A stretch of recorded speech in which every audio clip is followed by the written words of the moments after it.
welcome to my channel. In case you're new here, my name is Lorena and I love to share my recipes with you. And if you've been here before, then hello again. In the southern hemisphere, spring has officially sprung, and that means that it's time for ice creams. So from now until the end of the southern hemisphere summer, I'm going to be posting one recipe of ice cream a month so you can make it home. The good thing about today's recipe is that you can actually also eat it in winter, because we're making a basic vanilla bean ice cream. And so that's great also with apple pies, with brownies, with warm stuff in general. So you can also use it for winter.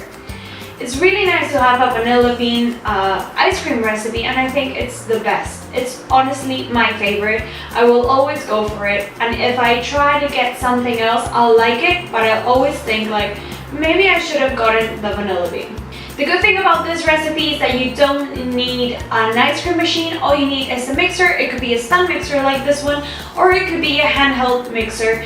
Whichever is fine, but you definitely do not need an ice cream machine. However, if you do have one, you could also use this recipe. It will turn out great.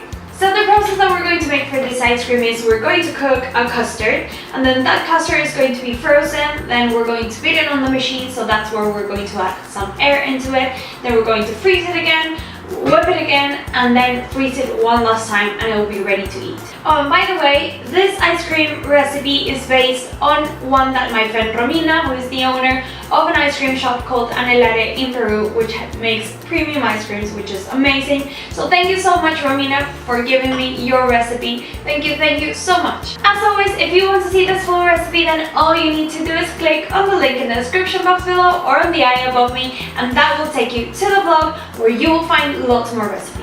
Also remember that if you like this video, you can always put thumbs up to it and subscribe to my channel if you haven't done it already. I'm now going to make this vanilla bean ice cream, so if you want to see how it's done, then keep on watching this video. There are a couple things that we need to do before we go to cooking the custard. The first thing is I have here the egg yolks, which I've only whisked to break them apart, and I'm going to add roughly half of the sugar in the recipe. And the rest of the sugar is going to go into our pot when we're going to warm up the milk. I'm whisking it roughly just to make sure that the egg yolks are mixed with the sugar, because if you keep it on top of there like a layer, it will start to cook the egg yolks. Now I'm going to whisk them a bit more just to make sure that they go a bit clearer in color. They don't have to turn white. I just want them to be a bit clearer. I'm just adding some air into them.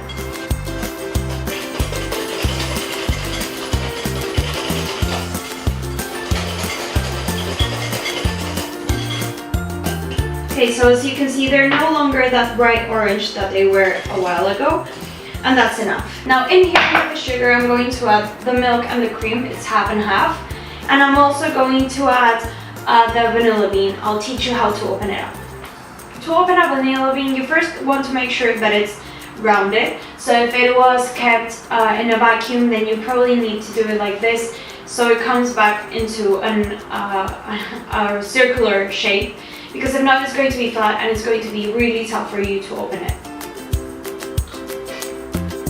So the way I like to do this is to remove both tips of the bean and then just divide it down the center.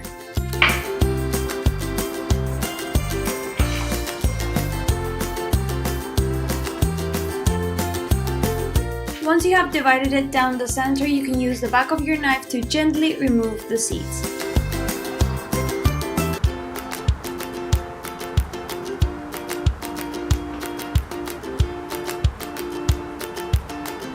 Beside the vanilla seeds that have already gone in there, I'm also going to put the pot, because there are some seeds in here. I don't want to keep scraping it, because then I'm going to take out the bark, which I don't want. And it also has vanilla flavor, so the milk and the cream will also get some vanilla flavor from it. Next, we're going to heat up the cream mix with the vanilla inside until steam comes out.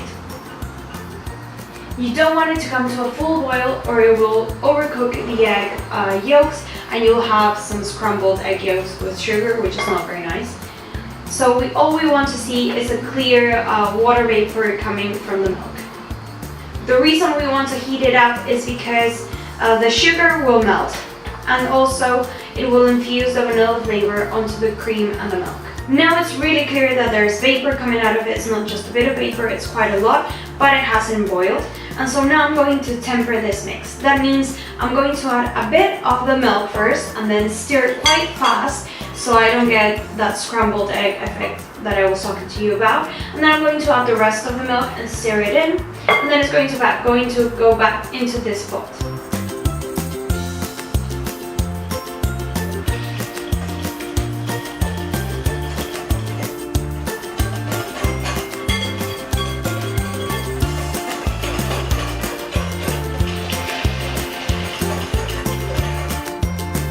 Now for the next step, we're going to cook this custard in a low heat. It's really important that it's in a low heat because we risk it splitting if we have it on a really high heat.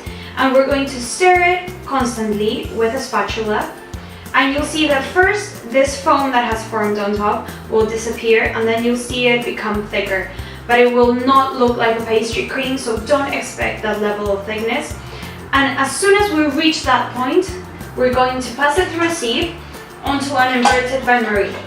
An inverted bain-marie just means that instead of having hot water on the bottom, we have ice water. So I have here some cold water with ice, and that's going to shock this so it stops cooking, and again it doesn't split. What we're looking for is to make a line on top of the spatula and that it's thicker so it won't erase immediately if you put it vertical like this. As you can see, this is how it looks when we start off, and so there's a lot of foam and it's quite liquid. At a certain point, the foam will start to disappear, and this is very close to finishing. Once you get the coating consistency on the spatula, then it's ready to go.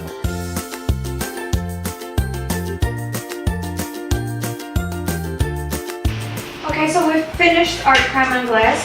I've put it in the inverted bain-marie like I told you before. It's nice and creamy, it's still quite liquid, but if you see here, if I make a line, it doesn't erase because it's thick enough. So that means it's ready, and now I'm going to cool it down to room temperature before we can put it in the freezer. Oh, and by the way, this is the exact same way in which you make a crème anglaise, which is that white vanilla sauce that comes with a lot of desserts. Okay, so it's now cooled down to room temperature, and so it's going to go into the freezer for the first time. To speed this process up so that it freezes faster, I'm going to use a large Pyrex dish like this one, just so that it has a larger surface area for the freezer to act on, and so it's going to happen a bit faster.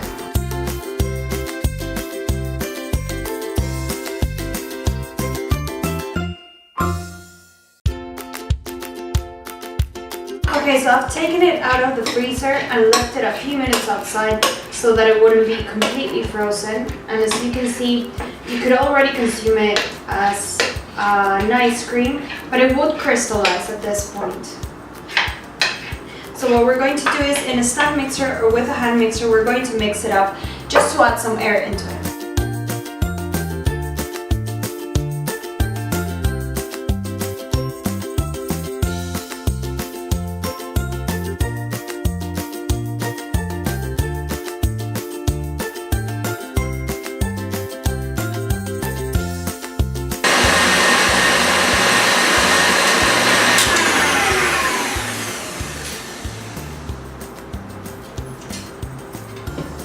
Okay, so now it's going to go back into the freezer. It's even looking whiter.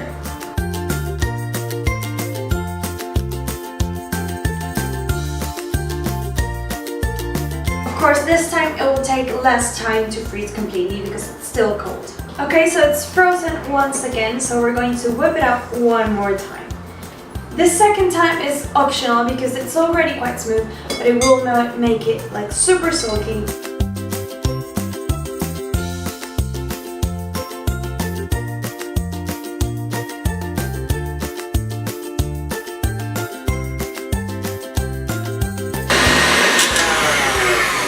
Okay, great, so now we're done, and we're just going to put them in their final containers. In my case, I'm going to use these plastic ones. Ideally, you have one that doesn't have any texture, but I have no idea where mine are, so I'll just use this.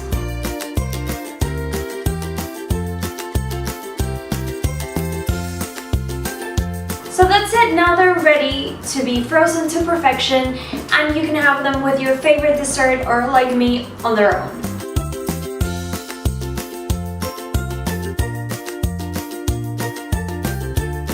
That was my vanilla bean ice cream recipe. I really hope you like it. If you did like it, don't forget to put thumbs up to this video. It makes me really happy.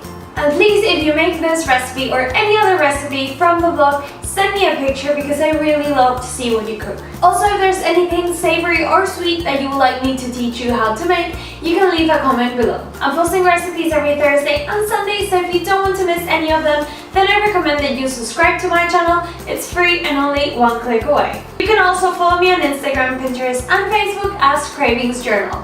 Thank you so much for watching this video, and see you next time.